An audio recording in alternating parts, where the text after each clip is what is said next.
Myślę, że idziemy do sklepów, zdejmujemy pokarmy z półki, towary, mleko, ser, wędlina, chleb, tak dalej, nie myśląc skąd ono pochodzi. Pochodzi z półki ze sklepu. To wszystko gdzieś urosło, przez kogoś zostało wyprodukowane. No i my żeśmy jako cywilizacja zapomnieli o tym. Jakiś taki powrót do źródeł nam jest potrzebny, do rozmowy o tym, skąd pochodzi nasza żywność, jak jest produkowana.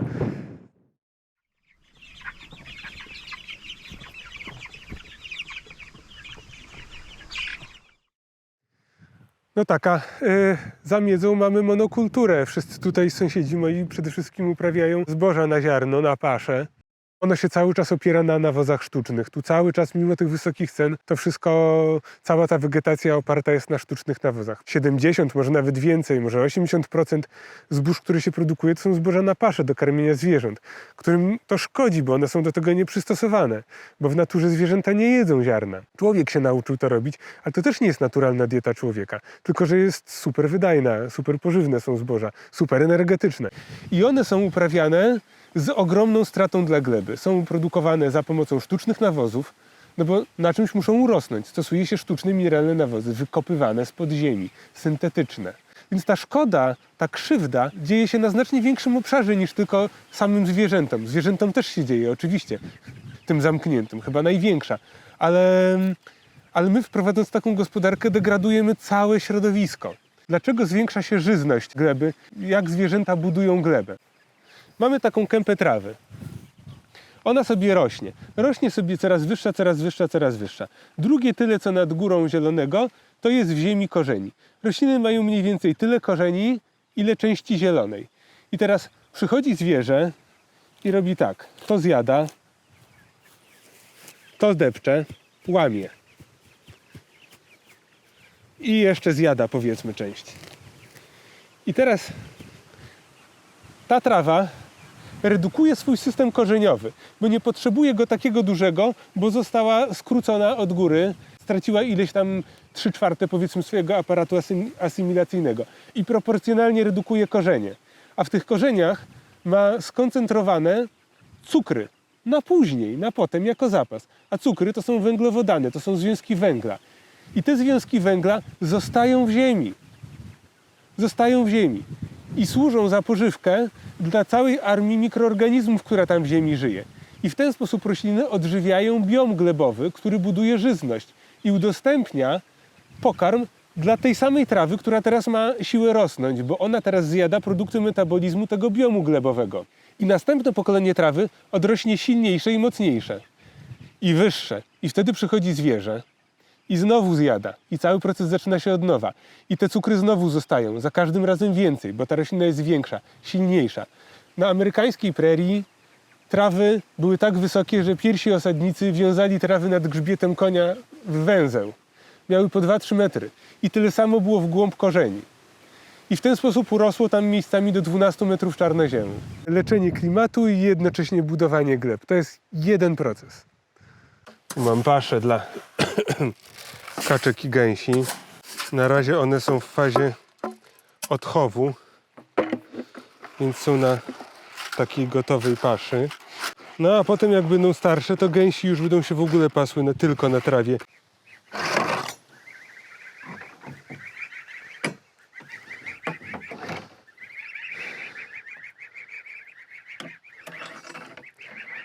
Tutaj też są podwójne zabezpieczenia. Po pierwsze siatka elektryczna, po drugie i od razu trawę jedzą. I po drugie jeszcze zamykam w szczelnej budzie na noc. I ta buda też ma kółka, tylko że jest lżejsza od tamtej, więc już nie ma systemu podnoszenia. No i też przesuwam ją z miejsca na miejsce. No i one będą się cały rok pasły w tym sadzie tutaj. Będę im zmieniał te kwaterki. Jak tutaj wyjedzą, to idą dalej. Wyjedzą, idą dalej. No i one zwykle, jak już są starsze i więcej jedzą, no to taka kwatera jak tutaj, mniej więcej 12 na 12 metrów, starcza im 4-5 dni mniej więcej. One robią dokładnie to samo co owce, jeśli chodzi o ich rolę. Utrzymują w dobrej kondycji ten sad, bo to one sprawiają, że te drzewa chcą rosnąć, chcą owocować. Poidło stawiam pod drzewem. To akurat podpatrzyłem u sąsiada ten patent. I one jak piją, to wychlapują dużo wody i podlewają. a poza tym siedzą zawsze przy tej wodzie, no bo to jest ptactwo wodne, w związku z tym zostawiają przy takim drzewie całą masę odchodów. I strzygą trawę, załatwiają nawożenie i na koniec listopada dają mięso. Mógłbym jeszcze nawet pióra z nich pozyskiwać, ale nie ma zbytu na pióra, ale kiedyś pozyskiwano i pierze, i pióra, i puch jeszcze. Także gęś jest zwierzęciem trudno znaleźć bardziej pożyteczne. Idziemy do kaczek.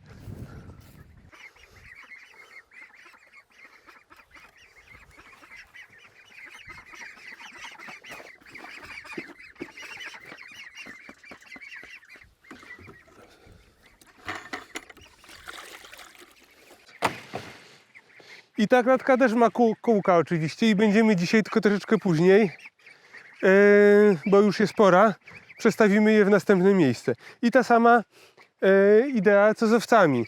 To jest taki kawałek, gdzie chyba najgorszy w tej chwili, najgorsze pastwisko, najsłabiej rośnie trawa.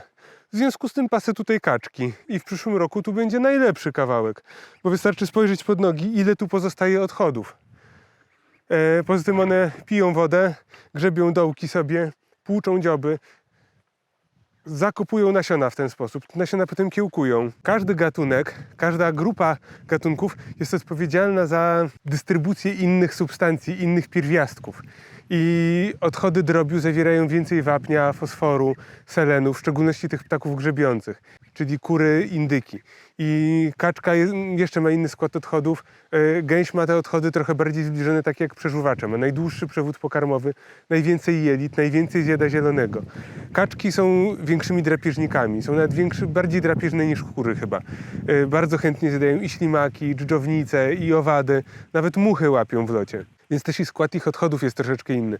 I tak naprawdę im więcej świnie mają jeszcze inne te odchody. Im więcej mamy tych gatunków, najlepiej jedne po drugich, jeżeli one są obecne na naszej ziemi, pasą się, tym lepiej dla ziemi, lepiej dla bioróżnorodności, jest jeszcze większa żyzność. Ten proces się nie kończy. Nie, tu to chyba będzie zawsze pastwisko i będzie po prostu tak cały czas. To nie jest tak, że jakaś ma ich praca być wykonana, żebym potem mógł to zaorać. No nie chcę już tutaj orać i raczej zależy mi na tym, żeby mieć bujne, gęste, zielone pastwisko, zielone przez cały rok. I rosła po prostu gęsta, ładna trawa.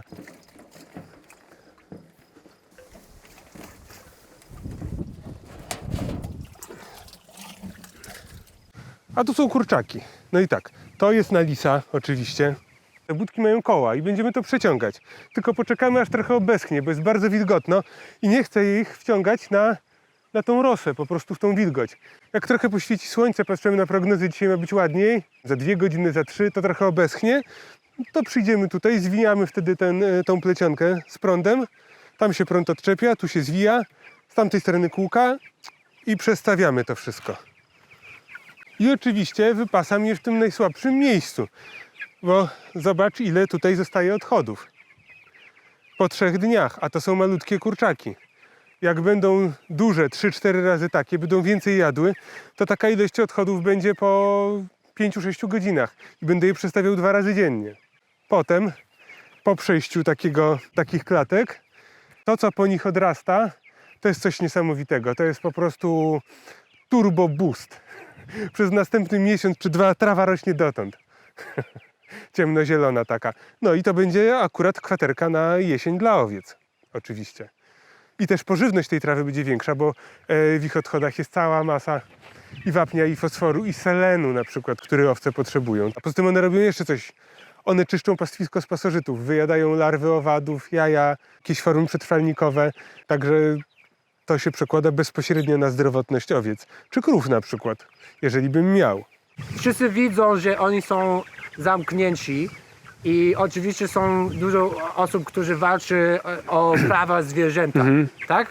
Czy byłby możliwy, żeby robić to, co ty robisz z ziemią bez wykorzystania zwierzęta? Należy zrozumieć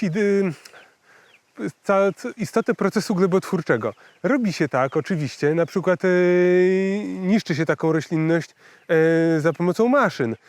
Są specjalne, tak zwany wał nożowy, na przykład jest takie urządzenie, szeroki taki wał z przykręconymi, też przymocowanymi ostrymi kawałkami blachy i ciągnik ciągnie to po polu i on zgniata trawę i jednocześnie ją trochę przecina, nacina, łamie, tak że ona zamiera i następna trawa przerasta przez nią.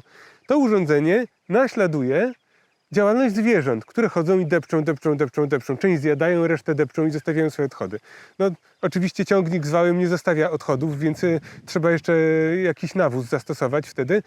Niemniej przygniatać tą trawę do gleby, ona staje się ściółką, próchnicą, przez nią przerasta następna. Ale wał jest z żelaza, które wykopuje się spod ziemi, za pomocą maszyn, które palą ropę. Ciągnik pali ropę. Ciągnik zbudowany jest w fabryce. Fabryka została wybudowana z materiałów wykopanych spod ziemi, za pomocą znowu energii elektrycznej, ropy, węgla. To wszystko są procesy konsumujące energię, konsumujące węgiel, emitujące węgiel do atmosfery. To jest szerszy temat. Ja bardzo dużo rozmawiam z weganami, bardzo lubię rozmawiać z weganami, bo ja rozumiem wegańską wrażliwość i podzielam ją. My jesteśmy 100% zgodni. Natomiast potrzeba nam trochę szerszego spojrzenia, trochę z większej perspektywy. Zgadzamy się co do tego, że cierpienie zwierząt jest ogromne, jest rzeczą straszną i skala tego zjawiska jest przerażająca. Cała hodowla przemysłowa, ilość zwierząt pozamykanych w budynkach, w jakichś strasznych warunkach i ich cierpienie jest niewyobrażalne i bez precedensu w historii człowieka. To jest coś, co powinniśmy zmienić w naszym świecie. Co do tego nie ma żadnej dyskusji. Natomiast śmierć jest rzeczą naturalną. Śmierć nie jest zła. Śmierć jest udziałem wszystkich. Wszystko, co żyje, w końcu umiera. Umierają bakterie bardzo szybko, jedne po drugich. Pierwotniaki żyją może trochę dłużej. Są różne organizmy, jak grzyby, które żyją bardzo długo na przykład. Ludzie też umierają, ja też umrę.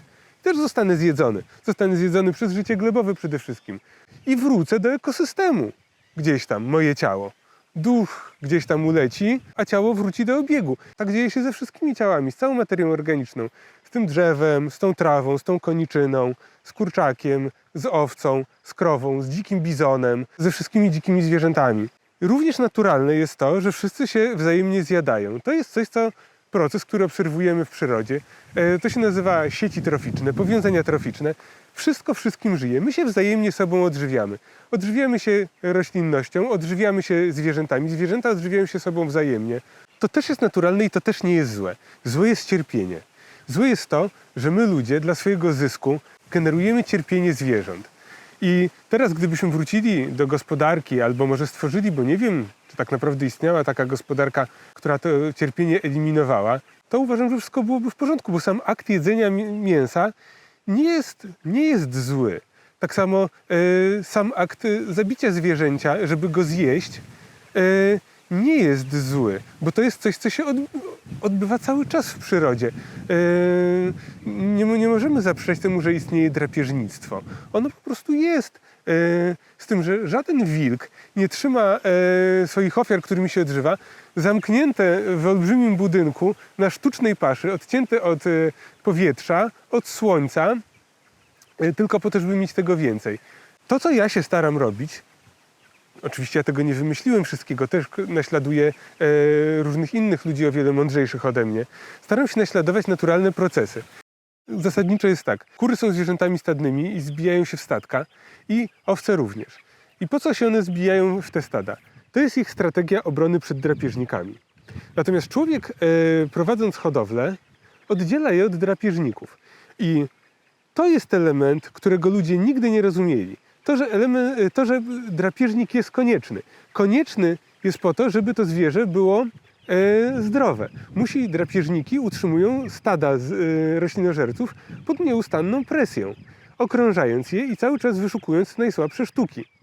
I tak stłoczone zwierzęta roślinożerne muszą się cały czas przemieszczać w poszukiwaniu nowego pożywienia, ponieważ więcej tratują niż jedzą, ponieważ są w ciasnej grupie. Ale to jest ich strategia przetrwania. I wtedy te najsłabsze, najmłodsze cielaki, czy na przykład jagnięta młode zawsze są w środku tego stada. Kury to robią to samo. W sytuacji zagrożenia gdzieś tam się zbijają. Generalnie też są stadne. I to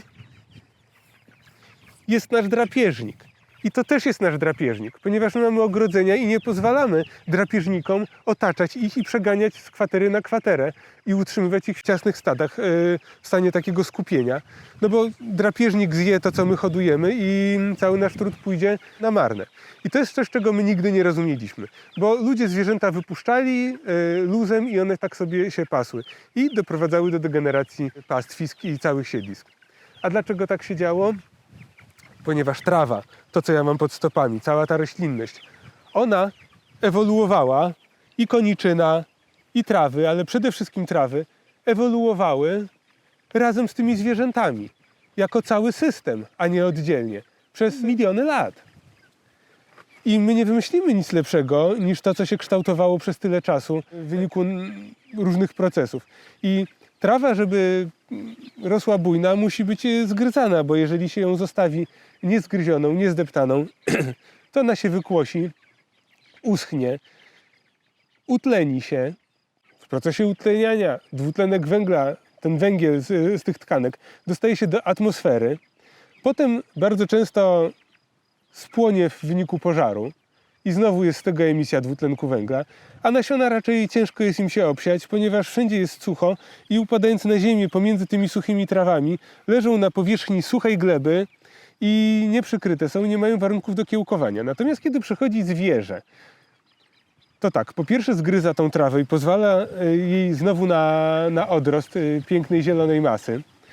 Po drugie, zwierzę wdeptuje nasiona z tej trawy w ziemię, stwarzając im warunki do kiełkowania. Po trzecie, zdeptuje tą trawę, przykrywając dodatkowo te nasiona, znowu tworząc warunki do kiełkowania. Więc następne pokolenie traw, które odrasta po przejściu zwierząt, ma już trochę inny skład gatunkowy, ponieważ do głosu dochodzą te nasiona, które nie miały wcześniej możliwości wykiełkowania. No i to, co ja w tej chwili tutaj opowiadam, to jest jakby taki, jakbym powiedział, że to jest telegraficzny skrót, to byłby to duży eufemizm. No, to jest tak bardzo, bardzo zarysowany temat, ponieważ to jest cała nauka. Nie jest złe, że my posiadamy zwierzęta i hodujemy. Złe jest to, że my żeśmy je wyciągnęli z ich niszy ekologicznej, z ich ekosystemu i zamknęliśmy w budynkach. I nie domyka nam się cykl w skali globalnej. To jest straszne. I my musimy to starać się naprawić. A tu są indyki. Idziemy do indyków, bo są małe. Aha. One mają lęgi powyprowadzały dopiero co, a jedna będzie zaraz jeszcze siedzieć. Jest pan Indor, indyczka. Tam jedna indyczka siedzi na gnieździe i tam część dosiaduje jajek, a jeden się już wyląkł. Może ma już więcej, nie widziałem. Tutaj siedzi druga i ona ma chyba 2 czy 3, a resztę jajek jeszcze siedzi. Bo jej dałem i kurze jajka do wysiadywania i indycze. Więc się 2 kurczaki wylęgły, bo kurczaki szybciej, a jeszcze te indycze dosiaduje, a te małe wychodzą i tu trochę zjedzą, trochę się napiją i wracają.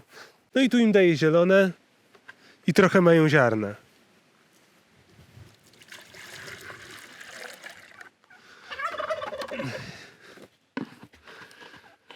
One produkują tu kompost. Ja im tu wrzucam zielonkę, obornik spod owiec, zrębki, słomę i one grzebią, w tym coś wyjadają i powstaje coś takiego. No i to jest praktycznie gotowe podłoże do warzyw.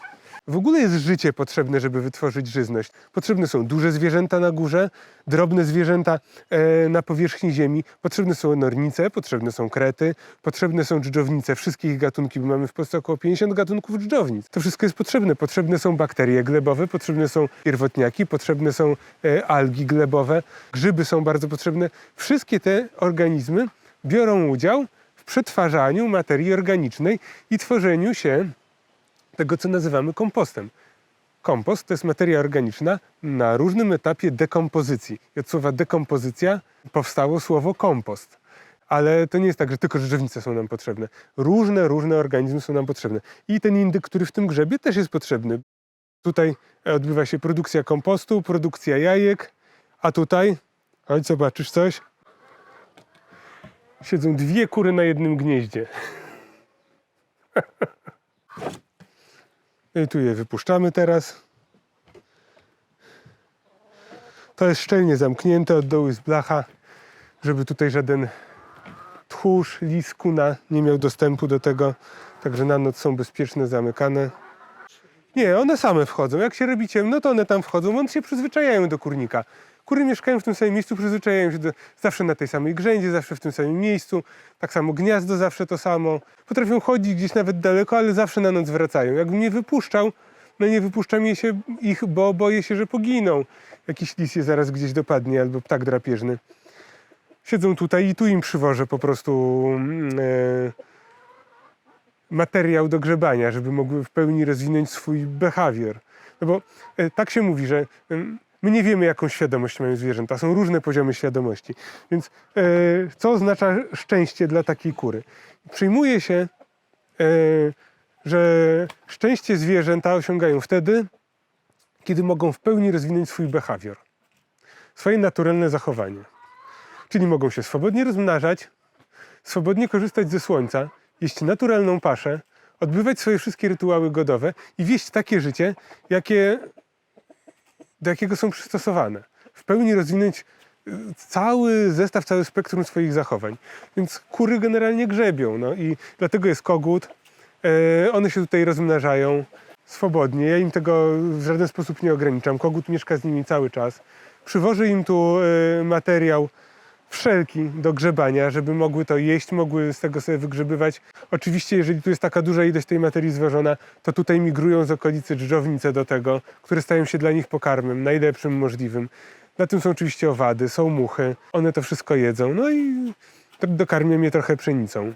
No bo gdyby chodziły luzem, to by na pewno miały dostęp do większej ilości pokarmu i pewnie wtedy można by ich nie karmić, no ale przypuszczam, że po miesiącu, dwóch ani jedna by nie została. Za dużo drapieżników w okolicy. Co też jest sztuczne, bo nigdy lisów tyle nie było. Lisy są szczepione na wściekliznę za pomocą szczepionek zrzucanych z samolotu. Wścieklizna zawsze była takim czynnikiem ograniczającym ich populację. W tej chwili nie jest. W tej wścieklizny w zasadzie nie ma. Myśliwi na lisy nie polują, popytu na futra nie ma. Lisów jest ogromna ilość. I to też jest nienaturalne. A lisy muszą coś jeść. I każdy ma norę i w tej norze ma miod, więc... No więc trzeba pilnować tych swoich zwierząt, jeżeli chcemy je mieć. Idziemy dalej. Także na mnie ciąży odpowiedzialność za nie. Ja się nimi zajmuję. Więc nie chciałbym, żeby, jeżeli trzeba je przeprowadzić na drugą stronę i pozbawić życia, no to też powinienem to zrobić ja. Jeżeli mam śmiałość jeść mięso, to powinienem też mieć odwagę to zwierzę zabić i przyrządzić. No i faktycznie tak robię, ale no to też dłuższy temat jest, bo ja szukam cały czas jakiejś takiej duchowości, którą żeśmy utracili, którą miały wszystkie pierwotne ludy i przypuszczam, że nawet jeszcze nie wiem, w pokoleniu naszych dziadków na wsi to było. No bo to trzeba robić bez agresji, z czystym sercem, spokojną ręką, podziękować temu zwierzęciu, co ja zawsze robię i zapewnić mu przede wszystkim dobre życie. Dobre życie, a potem szybka śmierć, no i kurczak staje się ciałem z kurczaka, a dusza kurczaka ulatuje gdzieś do krainy wiecznych łowów.